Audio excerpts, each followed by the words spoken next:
Matsimpana etinineny Ratovelo Jacqueline. Amin'izany andro izany dia isy loharano voasokatra ho an'ny taranaka Davida sy ho an'ny mponina any Jerosalema hanafaka fahotana sy fahalotona. Amen. Ivavaka isika ry havana. Diboko ny hafaliana tanteraka tokoa ny fomam-pananay ry tomponay sy mpanjakanay satria voaniratra tokoa ny masonay dia iny fahazavana lehibe, rivotra madio tanteraka no nofofonay miaraka amin'ny fahatsarana rehetra nomenao hatrehinay ankehitriny. Makasitraka indrindra Jesosy fa izany rehetrarehetra izany tokoa dia manambara fa nasoronao andro vaovao tokoa ilay alina ny mpahafatesana vao nolalovanay. Misaotra ihany koa amin'ny tombon'andro vaovao nomenao anay, ny hery sy tanjaka fahasalamana natafinao anay. Mbola ahafahanay indray miankohaka eo amin'ny tongomasinao ankehitriny mba hiarahabanao ry ray zanaka fanay masina, mba hidera sy hankalaza ary hanome voninahitra ambony indrindra ho anao ihany koa satria Andriamanitra masina sy be voninahitra tokoa ianao, tsara sady mpanao tsara, Andriamanitra be fitiavana sy be indrafo. Makasitraka Jesosy mbola nomenao fahafahana izay rehetra amin'izao ankatoko ny Noely izao. Mbola afaka hanomana indray ny fomam-pananay ka dia tsy tsahatra izay ny fona sy bebaka eo anatrehanao, mba ho afaka tanteraka amin'ny otanay rehetra, mba ho afaka amin'ny fahalemenay sy ny fahazaran-drasinay rehetra ihany koa, ary dia ho afaka indrindra ihany koa andre ny afatrao amin'ny fotoana rehetra. Aminay tokoa mantsy Jesosy ny teninao, anazava ny lalanay izay feno fahamahizinana tokoa, manampy anay koa amin'ny lalan'ny fanahy masinao, hiala amin'ny faharatsiana rehetra, ary manoro anay andeha amin'ny lala marina sy mahintsy araka ny sitraponao.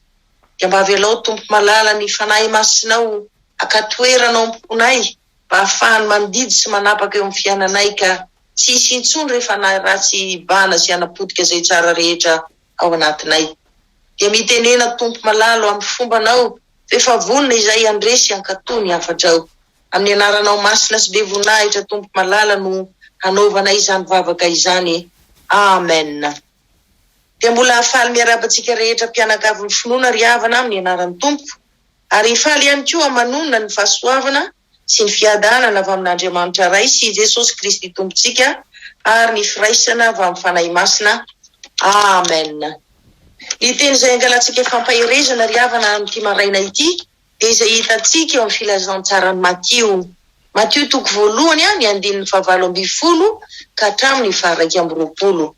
Ovakiny izany amin'ny anaran'i Jesosy Kristy tompony teny.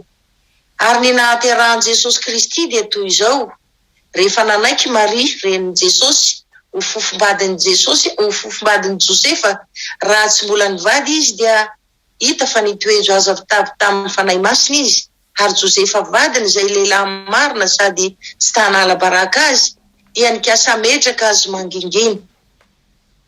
Fa raha mbola nisaina izany izy, indro nisy anjelin'ny tompo niseho tamin'ny nofoka nanao hoe: ry Josefa, zanaky Davida, aza matahotra hampakatra ny Maria vadinao, fa ny zaza ao ankibony dia avy amin'ny fanahy masina, ka hiteraka zazalahy izy, ary ny anarany atao hoe Jesosy, fa izy no hamonjy ny olona ho afaka amin'ny fahotany. Amen. Izany andiny soratra masina izany indray ry havana no angalantsika fampaherezana amin'izao fotoana katoko ny Noely izao. Raha izao tenin'Andriamanitra izao tokoa mantsy no diniantsika tsara dia fantatra tokoa fa Jesosy Kristy izany vao mbola mitorotoroa ny fanahy masina tao ankibon'ny Maria reniny dia efa nametrahan'Andriamanitra anjara asa lehibe sahady, dia ny hamonjy ny olony ho afaka amin'ny fahotany. Jesosy tokoa mantsy ry havana ilay zanak'Andriamanitra velona, masina sady marina, tsy manam-pahalotona, fa madio fo, madio saina, madio fanahy, kanefa dia nalefa izy isolo-toerana antsika mpanota rain-dahiny. Nampahoriana tanteraka ary nanaiky hatramin'ny fahafatesana aza mba hamonjena sy azahoantsika famelan-keloka. Isika ve ry havana eo anatrehan'izany dia tsy mba manana etaeta sy faniriana hiara-iasa amin'ny Jesosy, sady eo avelantsika hiasa rery izy, handeha re isika mba hiezaka nohitra sy hiala amin'ny fahotana sy amin'ny fahazaran-dratsy maro isan-karazany izay mbola mamatotra sy mangedantsika eo amin'ny fiainantsika isan'andro. Ankehitriny raha mbola nomen'Andriamanitra fahafahana ankalazany fety Noely isika dia leo angamba Noely izay tena mahafaly sy ankasitrahana no tanterahana dia ny ailantsika tanteraka amin'ny fahotantsika rehetra.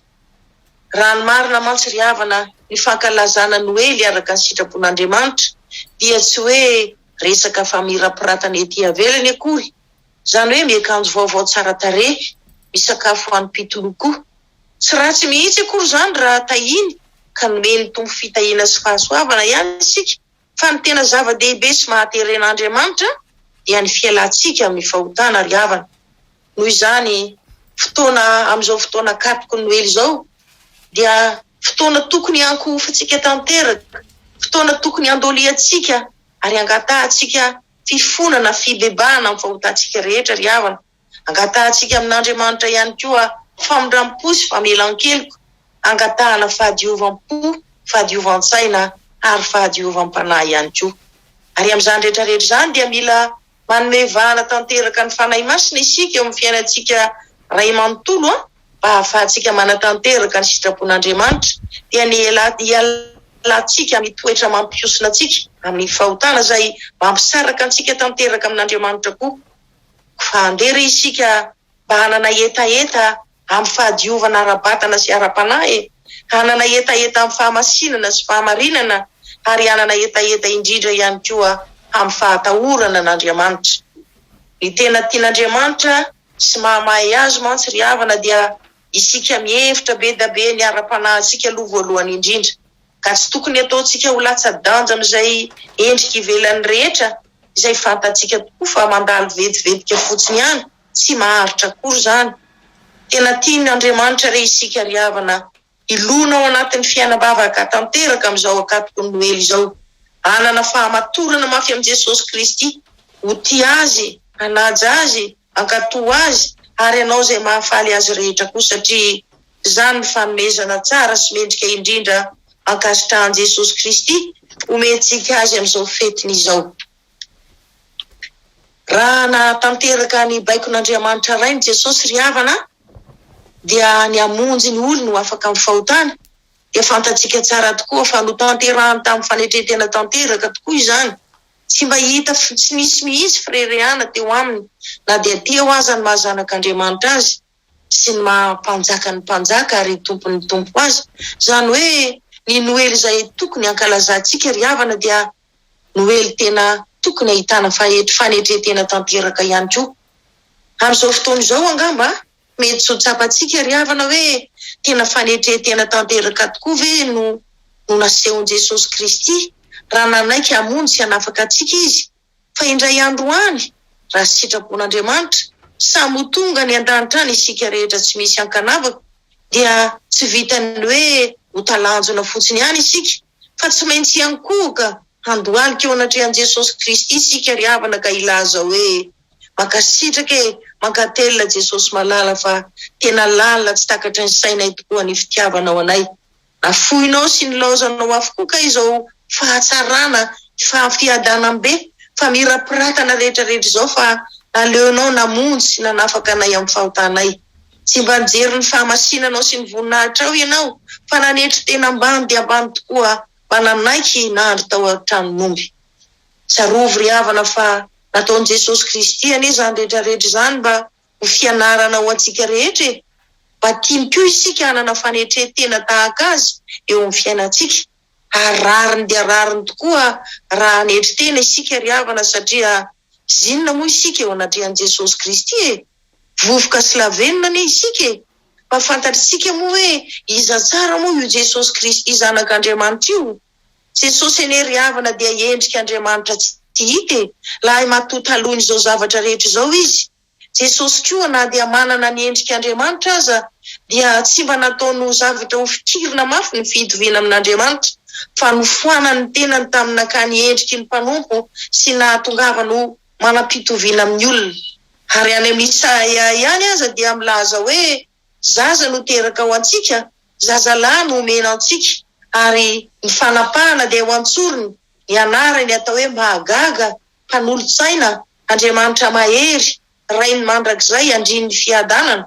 Ary tsy vitan'izany ihany fa any amin'ny Apokalipsy ihany koa dia milaza Jesosy fa hoe izy no voalohany sy farany, dia ilay velona efa maty nefa indro velona mandrakizay sady manana ny fanalahidany fahafatesana sy ny fiaina tsy hita. Zany rehetrarehetra zany anie ry havana no momba ny Jesosy Kristy kanefa dia nifoana ny tenany tamin'akany endriky ny mpanompo. Tiany daholo zany rehetrarehetra zany mba ho tahafintsika avokoa eo amin'ny fiainantsika ray manontolo. Jesosy Kristy ry havana noho ny fitiavany atsika mba tsy hisy ho very tokoa isika na dia iray aza, dia tena nanetry tena nambovidy lafo dia lafo tokoa mba hamonjena antsika tsirairay avy. Niaritra ny mafy sy ny mangirifiry faratampony Jesosy, nanaiky hatramin'ny fahafatesana koa aza ka teo ambony hazo fijalinany no nandatsahany rano mba azahoantsika famelan-keloka avokoa ary tsy vitan'izany ihany ny fitiavan'i Jesosy atsika ry havana, fa rehefa niakatra tany an-danitra indray izy dia mbola tsy nitsahatra ihany nanetry tena nipetraka teo ankavanan'Andriamanitra rainy mba hifona sy hangataka famelana ho antsika isan'andro. Mba ho voaviditsika vola ve izany ry havana? Za mino fa mitovy hevitra avokoa isika rehetra izay mihaino zao sitrapon'Andriamanitra izao. Fa na tsy hijanona hiasa azy isika isan'andro dia tsy voaviditsika vola ry havana zany fitiavan'Andriamanitra izany. Mampalahelo nefa dia impiro moa isika noho ny tongavany afatry ny tompo mibaiko antsika hanao ny sitrapony kanefa dia tsy nanao isika fa mbola vitantsika foana ny nandahan'Andriamanitra. Mbola nanao tsinotsinona azy foana isika, vitantsika ny nanakalo azy tamin'ireo rendrarendra ny tany maro isan-karazany. Ankenetiny anefa ry havana noho ny fitiavany sy ny famindram-pony lehibe, raha mbola nomeny fahafahana isika ankalaza ity Noely 2024 ity dia tsarovy fa mbola manana zay tiany ho tanterahantsika koa ny tompo ry havana. Misy zavatra tiany andrasany amintsika ihany koa amin'izao Noely izao. Azadino indrindra mantsy fa voafetrany ny fotoana ivelomantsika eto amin'ity tany ity ko aleo tsy mirehire amin'ny ampitsy mihitsy isika fa na dia ny avokany anio aza anga fantatsika koa fantatsika tsara ihany koa fa feno loza eto amin'ity tany lalovantsika ity. Kanefa raha mbola tafajory atrika ity Noely 2024 ity isika dia tsarovy fa mbola teo foana ny tanan'Andriamanitra mahery niazona sy niaro antsika tsirairay avy tamin'ny loza maro isan-karazany, ary dia mbola mino sy manantena isika fa mbola omeny taona vaovao 2024 ihany koa. Eo anatrehan'izany fitiavan'Andriamanitra rehetra izany ry havana dia tsy mba terem-panavy isika nome fahafaham-pon'Andriamanitra ray zanaka fanahy masina ka nome izantsika izay tsara indrindra eo amintsika ihany koa mba ho valim-pitiny. Tsy tokony ataontsika tsohy ihany koa ve izay rehetra sy mampalahelo azy, ary ho alavirintsika tanteraka eo amin'ny fiainantsika koa ny toetra ratsy mifanohitra amin'ny sitrapon'Andriamanitra. Ry hava malala amin'ny tompo, efa nanao izay farahery ny tompo, efa nafony hatramin'izay sarobidy indrindra teo aminy aza mba hanavotany atsika sy azahoantsika famelan-keloka. Ko amin'izao fetiny Noely izao dia handeha ireo raisitsika ho antso lehibe ataon'Andriamanitra ho antsika zanany rehetra izao fampianarana izao. Ko raha ankalazany fetiny Noely isika dia handeha ataontsika amin'ny fialana tanteraka amin'ny fahotana, tsy hiverenantsika intsony zany eo amin'ny fiainantsika. Ataontsika ihany koa amin'ny fanetretena tanteraka ka ialantsika ny firerehana sy ny fiavana vonana amin'ny lafiny rehetra mihitsy. Fantatsika tsara mantsy ry havana fa ny firerehana tokoa dia mialoha mandrakariva ny fahalavona sy ny faharavana. Ko any tsara sy mendrika indrindra ngamba ry havana dia izao: andeha isika rehetra hidrana ny fiderana izay nataon'i Davida mpanao salamo manao hoe: misaoran'i Jehova ry fanahiko, ary izay rehetra atao anatiko misaora ny anarany masina. Misaoran'i Jehova ry fanahiko, ary aza misy adinoina ny fitahiany rehetra, izay mamela ny helokao rehetra, izay manasitrana ny aretinao rehetra, izay manavitra ny ainao tsidina ny andavaka, izay manarona ny famindrampo sy fiantrananao. Izany no mendrika sy tsara indrindra ry havana ho an'Andriamanitra ray zanaka fanahy masina amin'izao fetiny Noely izao mba ho fankasitrahantsika azy ny fitiavany sy ny famindrampony. Amen. Andeha hiondrika hivavaka isika. Ry Andriamanitra ray zanaka fanahy masina tsara indrindra, marina tokoa fa eto amin'izao tany lalovana izao dia feno loza maro isan-karazany tokoa, kanefa noho ny fitiavanao sy ny famindramponao dia indreto izahay mbola tafajoro indray amin'ny kery satria fantatray fa teo foana Jesosy malala ny tana maherinao, ny azona sy ny aro anay tamin'ny loza maro isan-karazany. Ary ankehitriny dia mbola nomenao fahafahana indray zahay ankalaza izao Noely izao amin'ity Noely 2024 ity. Tamin'izany rehetra izany nefa Tompo malala dia ianao koa mba nanana izay mba tianao sy mahaterenao ho tanterahanay ankalazana ny fety Noely dia mba hanatanterahana iatsakany sy andavany ny sitraponao ry Jesosy Tomponay sy Mpanjakanay. Izany hoe ialanay tsy iverenanay intsony amin'ny fahotanay, iainanay ihany koa anatin'ny fanetretena tanteraka ninona toerana misy anay eo amin'ny fiainanay, na any am-piasana izany, na eo amin'ny fiarahamonina izany, na eo amin'ny fiangonana izay ivavahanay izany. Fantatra ihany koa Tompo malala fa matoa ianao mbola mananatra anay, dia mbola hitanao fa miainao anatin'ny ota izahay Jesosy eo, ary mbola hitanao koa fa feno firerehana koa ny fiainanay. Zinona nefa moa zay eo anatrehanao Tompo malala, ianao anie no manana ny endrika Andriamanitra kanefa na izany aza dia tsy mba nirere tamin'izany fitoviana izany ianao, fa nifoananao aza ny tenanao ka naka ny endrika mitovy amin'ny olona ianao. Ianao koa na dia Andriamanitra mahery sy mahagaga aza, ianao ny voalohany sady farany, maty nefa velona mandrakizay satria ianao ilay manana ny fanalahidiny fahafatesana sy ny fiaina tsy hita. Menatra sy mangahiahy izay Jesosy malala eo anatrehan'izany fahalehibiazanao, eo anatrehan'ny voninahitao sy ny fahamasinanao izany, kanefa dia mbola niezaka nanetry tena tanteraka ianao mba hamonjenanay, hanafananay amin'ny fahotanay amin'izao fankalazana ny fety Noely izao.